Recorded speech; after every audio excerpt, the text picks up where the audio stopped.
Good morning, welcome back. You're watching Morning Cafe, and this morning we're discussing global career pathways.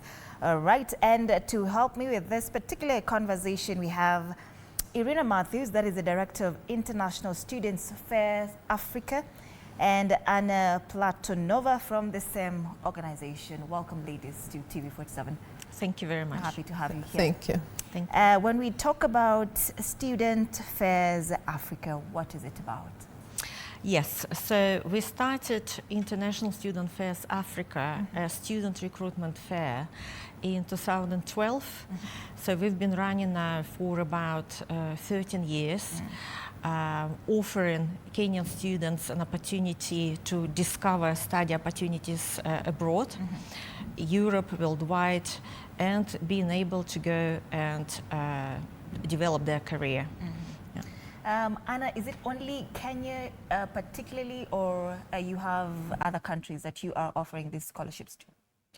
This time is for Kenya, but you know, of course, there are plans to expand, and since this project is supported by European Union, definitely Kenya was at a very big interest, and a lot of students are willing to come.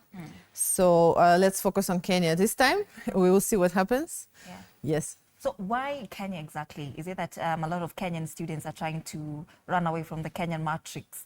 Or why do you think that Kenya is the perfect choice for this particular program? Kenya is one of the most developed countries in Africa. And obviously, Kenya also required specialists. And sometimes, for instance, Kenyan students can receive very good experience by going to study abroad and come back and start working, obviously helping Kenyan economy. Yeah. Yes, so why Kenya? I think Kenya is the first country in Study in Europe project, which Anastasia mentioned about, funded by the European Union. And they chose Nairobi as the first city they would like to come to this year. Yeah. Yeah. So, Anna, Nairobi alone, you know, we have 47 counties in this country. Are you only focusing on the Nairobians, or we are looking at the other 46 counties that are remaining? It's actually a very good question you asked. Since the event takes place at Sari Center in Westlands, and it's only one day, we will be happy if other counties can come. And that is why we promote among schools, among universities, young specialists, different organizations. I will mention channels where you can check and register. So even if you're in Nakuru or Eldoret, you can register for free and simply come. So we don't restrict anybody. It's going to be perfect and actually a unique opportunity to meet over 40 universities from all the countries. And Irina will mention how many countries are present. So if you have opportunity to come from any county, even from Mombasa, you are welcome. Of course, I'll give you a chance to talk to us more about the Students' Fair that you have. But maybe you can tell us when this program began, really, for you guys. Is it 2025, or is something that has been there for years, Irina? Yes, so we were amongst the first study abroad education fairs in Nairobi. So we started 2012. We started because there was a demand for universities, foreign universities, to recruit Kenyan students, as well as for Kenyan students to discover and get knowledge about studying abroad, understanding how the admission process works. From that time, we had a couple of government bodies coming from South Korea, from Malaysia, from most recently it was India, study in India. We had study in Indonesia. So this time, after 5 years, because of the pandemic, etc., we are very happy that we will have in my view, and obviously in our view, a very unique, amazing event whereby we will have, as Anastasia said, 40 plus universities from 14 countries, including countries which never been to Kenya before, such as Italy, such as Spain, Slovakia, etc. Yeah. Anna, you know, sometimes studying abroad, especially for, you talked about Kenya being with the most audience. You know, it's marketed as the epitome of success, you know, when you go abroad. Yes. But realistically, you know, do students who go abroad have better opportunities as compared to students who study locally? Definitely, we always mention that going abroad, you get exposure. That's number one. You get exposure, you get to learn new cultures, it helps you to blend in, and then it opens opportunities. Yes, you may study locally and still be very successful, but once you go outside, you have opened a way for yourself and maybe even for your family. Also, studying is a legal way to stay in the country, and a lot of people have problems with getting visa. So once you come to the visa question, having a student visa is a perfect way to get in the country, stay there legally, get jobs later, and explore. So we believe this is an amazing opportunity. It's worth investing and checking which countries I can go to. Yeah. Irina, are you helping the students get these visas when they want to go to Europe, or how exactly do you now coming to bridge this gap, challenges? I would say that we are more of an event management company rather than an agent. Okay.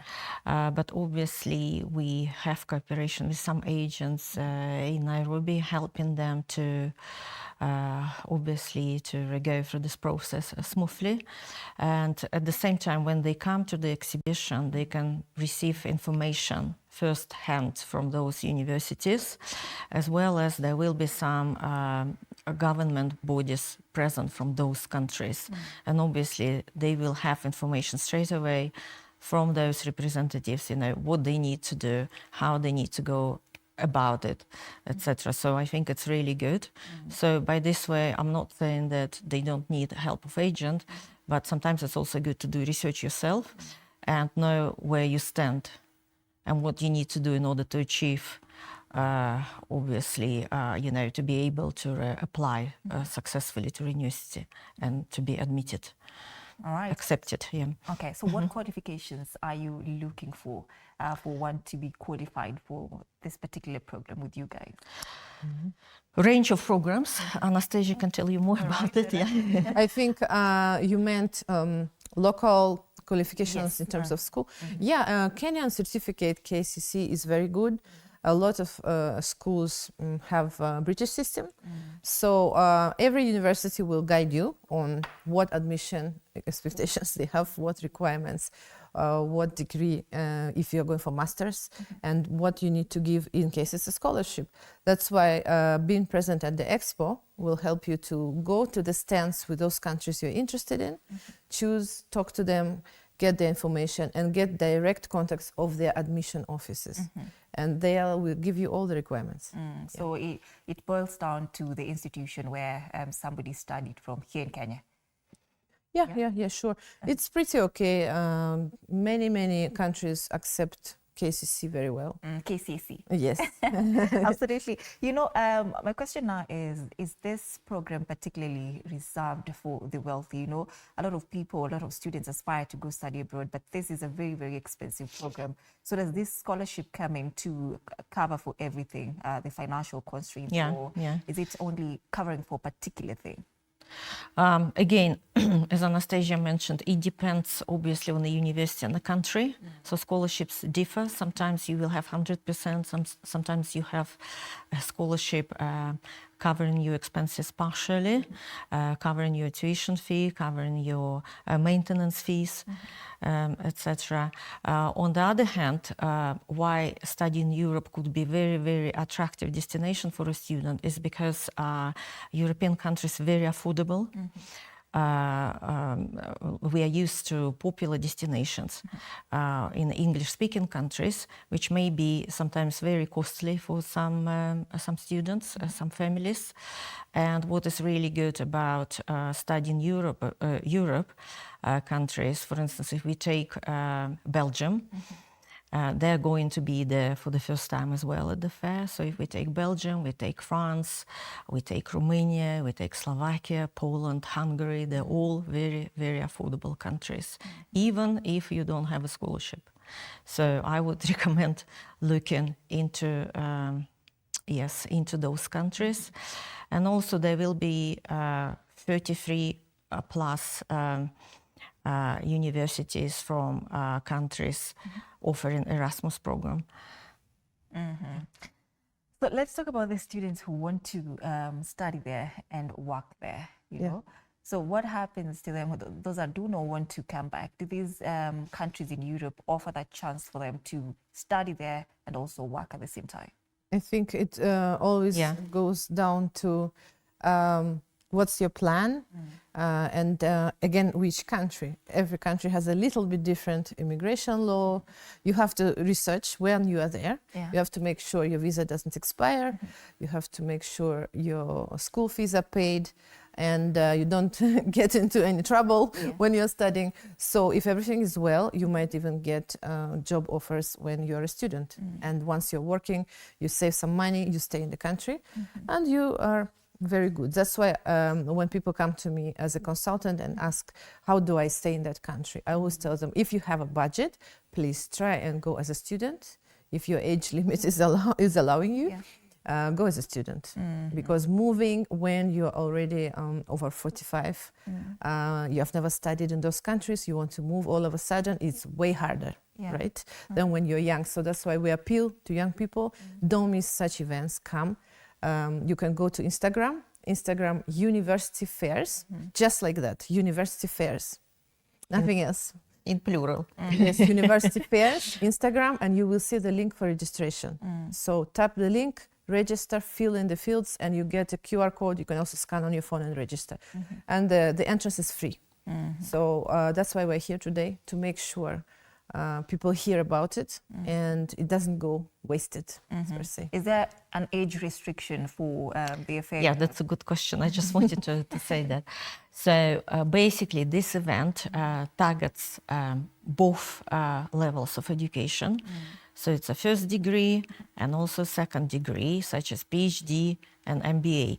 Specifically for a postgraduate education, the European universities will be bringing very attractive offers and scholarships. So obviously it's open to school graduates, you know, like year 13, for instance, if we talk about the British system, as well as this fair is very well tailored for postgraduate students and young professionals, so we will be waiting for them as well. Anna, which industries now benefit the most from international studies, if it's anything you would recommend? You know, somebody is going there in Europe to study, what would you recommend that is better for the market? Right now, definitely everything with IT is very popular. Cybersecurity, AI, artificial intelligence, you can get very well-paid jobs. Technical specialties also are on demand. Engineers are becoming less and less, so a qualified engineer is always on demand as well. Finances, medicine is a classic degree which all African countries look for. It's medicine, doctor. So it's always available as well. But you have to be open-minded and you just have to think, what am I going to do with it? A lot of people go to some narrow courses such as statistics. And then when they finish it, they said, there's no job for me. What will I do? Because it's very narrow and they don't have really much different skills. So try to get something which you know you're going to use in future. And do your research, as Irina mentioned. We are looking for the students who do research before coming to the expo. So they already know, let me go to a Romanian stand because I've seen such and such course, very interesting for me. Or let me go to South Africa because it's not far from my home. I want to go and try study there. So when you come prepared, you will not be just, lost between all the stands, don't know what to do. Yes, as Anastasia said, because it's going to be a very big event for Nairobi, very unique event, I would say that go to the website africastudentfair.com, and we have the list of universities already there with their profiles, and you can see who would you like to, maybe which stands you would like to go to, but at the same time we are there to guide you, and we will have a program. We will also have presentations. Every university will have a chance to talk about them. Every briefly. European university? Yeah, everybody who's coming, especially the major ones, at least from each country, will have one or two. And we will have study in Europe presentation as a organization presentation. So they will learn a lot about obviously that project. And yeah, so I would probably recommend them to, if they have time, to also browse our website, browse the profiles of different universities. On top of it, so we will have a very big group of study in Europe universities. On top of it, we will also have universities worldwide, such as we will have university from America, from South Africa, from Russia. So yeah. And for instance, Russia also offers very attractive scholarships at the moment. You know, for instance, Anastasia can tell you more about it. Yeah. Yes, please. Yeah. Russian universities are super affordable. The foundation program starts with 1,500 USD. That's around 200,000 Kenyan shillings per year, not a semester. A year. Oh, wow. So life cost, again, maybe $200, $300 per month. Accommodation, hostels are $50 a month. And hostels are pretty good, pretty safe. And as if you go on Instagram, a lot of American citizens, by the way, nowadays live in Moscow. And they mentioned that it's the safest place they've ever been, that they cannot walk at night in USA in some ghetto, the way they're walking at night in Moscow.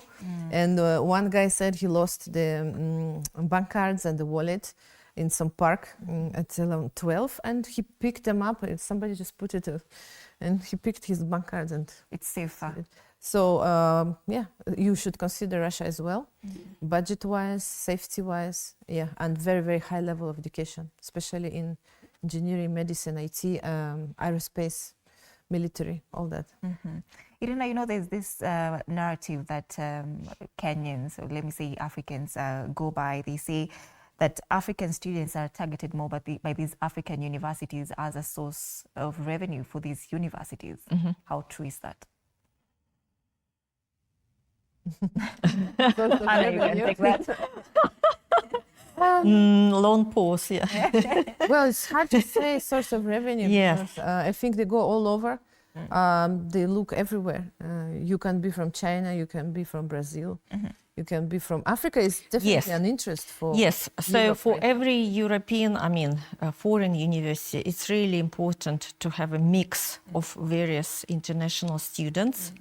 Why? It's very good for your ranking as well as a university. So you can't have just Chinese students in your university. Yeah, you need to have mix. Yeah, and then it also shows your ranking, shows your openness to outside world, and obviously, yes, it's always been the case that obviously they will receive some kind of revenue from the students, but at the same time, students also will receive benefits from their education, and hopefully it will help them in their future career. Before we come to the close of this conversation, Anna, maybe you can talk to us about some of the mistakes that these students make when choosing international universities. For sure, we spoke about challenges and mistakes. Among challenges, we might say it's financing and being consistent with financing. So you make sure that if you're going, you know who's going to pay your fees, and you are safe in the country. And secondly, maybe in mistakes, it's hard to say. Wrong choices when it comes to something very popular. As Irina mentioned, everybody wants to go to United States, UK and English-speaking countries only, and then they think Europe is super expensive, which again is wrong. And then they end up of paying a lot of school fees in those countries, and maybe even being homeless because it's too expensive. And then instead of going to maybe Poland or Croatia or Slovakia, where you can pay 2,000 euros per year, and you'll be in a very nice, safe environment. Yeah, but mistakes happen with everybody, so make sure you ask professionals Due diligence. for help. Plan. You need to plan. Apart from university ranking, Irina, what should students prepare for before choosing these universities or going to Europe? I think they probably need to research the country, to research, to learn more about the country, to learn more about the culture, to see whether they are committed to be there for a particular amount of time. Anastasia, what do you think? Culture, but culture applies to maybe not The culture Europe so shock, much. you know? I Yeah, think cultural China shock, can give you culture shock, yeah. China? Asian countries. I think any we don't have country. them at the expo. Any country. Myself, I've been living in 3 different countries, and I was coming from a West European country to another West European country, and I still had cultural shock. Because every country has its own identity, its culture, it's different, despite that Europe, a lot of countries in Western Europe and in Europe similar to each other. Yeah, we have similar culture. At the same time, they're very, very different. Like former Soviet Union, we have the same food, our language sounds a little bit the same. So I think the student who studied in one place is easier for him to travel because he has already understood. Yeah. Those countries are kind of the same, the people are kind of the same, what they like, the holidays they celebrate. Yeah, so once you are in, it is easy for you to overcome the shock. Yeah. I want us to now talk about return on investment, because we're trying to convince these Kenyans students to go and study abroad. Now, how do they measure that a degree is financially worth it? Irina. I think they can measure it after completion of the education. Obviously, measurement, in my view, is your future career. So how good you are, but obviously education is in Europe, I would say, is very, very good, very high standard, affordable. And for instance, if we talk about medicine, as Anastasia mentioned a couple of minutes ago, medicine is very affordable, a medical degree is very affordable in Russia. When you go to Aga Khan Hospital, for instance, in Nairobi, and when you ask a doctor where he studied, he will most likely say Russia. So from this point of view, I would say that for medical students, they will definitely, after a European degree, after a degree in Russia, they will definitely have a space, a job in Kenya, as well as engineering. Engineering in those countries is very high standard. And as with any job, it also depends on a person. It's very individual, what you do after your graduation, how you move on your career ladder, what do you do, what your plan is, where do you stay? Do you stay in Kenya or you're moving abroad? So it all depends also, it's very, very individual. As you know, you can go to a very normal school, but depending on your results, you can have very good results, you can get into a very good university, and then it will lay path for your future, I would say, So it's not only a degree, but it's also like an individual factor, in my view. The skills one acquires. Yeah. So we are championing for STEM courses for the students who are going abroad to Europe. That includes science, technology, engineering, and mathematics. You talked about statistics, isn't it? No, I just remember because we still need statistics. I do consultancy. I do education consultancy and admissions. So when somebody comes and say, "What can you offer me as my master's?" You will ask them, "What did you do for your bachelor?" So when they mention to you what the first degree was, sometimes it's very tricky to tell them what to proceed with, because the first degree is so narrow, and even they have a hardship to choose. What can I do with it? So they want to change it, and they regret going for something, but it was too late, or maybe at that time it was just available, or maybe somebody told them that's what you're going to do, maybe parents. So they think they want to do oil and gas, but they've already done something else. So sometimes we have to help them to understand what masters they can do after they already have the first degree. Yes, it's never too late. to go to the university again and study something else. Yeah, something new. Yeah, something new, something exciting. Yeah. Does this also include the new languages? Is it a plus for the students who are going abroad to study? Let's see, people going to Russia, you know, I don't know the language, is it Dutch that they speak? So is it Russian? It's Russian, yes. Dutch in the Netherlands. Yeah. Is it advisable for them to now study these languages that those countries are speaking? Yes, it's very, very useful. So myself, I lived in the Netherlands for about 10 years.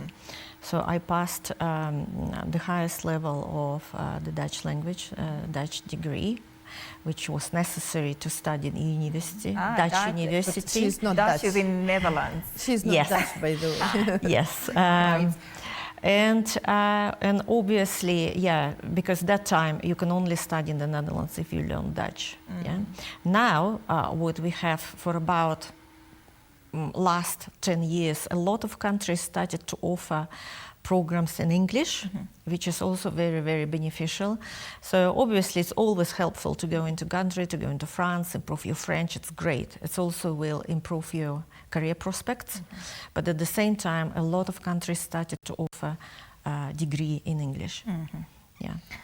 Anna, you know, education, online education has grown. So does studying online, but in a university abroad, count? It always counts, of course, and especially IT people can do it pretty well. But if it's a fast degree, truly speaking, personally, we advise go there and do it physically. COVID is over. You can do online a masters or some upgrades or certificates. Always can do it, even when you're on your first degree. You can do something online. Yeah, but it's still possible. Though it's a bit more limited, definitely. It limits you in many ways. All right. Irina, maybe you can tell us what we can expect tomorrow at the fair as your final remarks, and then Anna can also tell us the same. First of all, it's not tomorrow. It's 5th of April. Okay, 5th of so April. it's a 5th of April, Saturday. The exhibition will take place at Sarit Expo Center, Cherengani Exhibition Conference Hall. And we start at 10 o'clock. Please be there early because they will be opening by the ambassador from a Study in Europe project from the European Union. And the fair will be running until 5 o'clock. This day will be packed with different activities, including presentations, including various seminars. So please be there. The entrance is free. Yes, yes, yes. And Anastasia will tell you again our website where you can register beforehand. Obviously, you can register when you come to Sarit, but we advise you to register before so you don't have to worry about it. And Anastasia will tell you again our URL as well as, yeah. It's africanstudentfair.com and Instagram University Fairs without anything else. So even if you forgot the website, just click, you will see the blue logo, that's us, and the links are all there in the bio. So it's pretty easy for anybody who is on social media. Also, we've involved nice influencers to promote us. You might see the promotions on some big TikTok pages. So definitely you will not miss the event. And it's pretty easy. Just come to Sarit. Yeah, we look forward to meeting you. All right, that is next Saturday, not Next tomorrow. Saturday. Absolutely. Saturday, yeah. Thank you so much, Irina and Anna, for making time for this particular conversation. And we're looking forward to seeing more Kenyans go to Europe to further their studies. Right about now, let's cross over to the IEBC Commissioner's interviews that is currently ongoing in South Sea, Nairobi. Thank you very much. Thank you.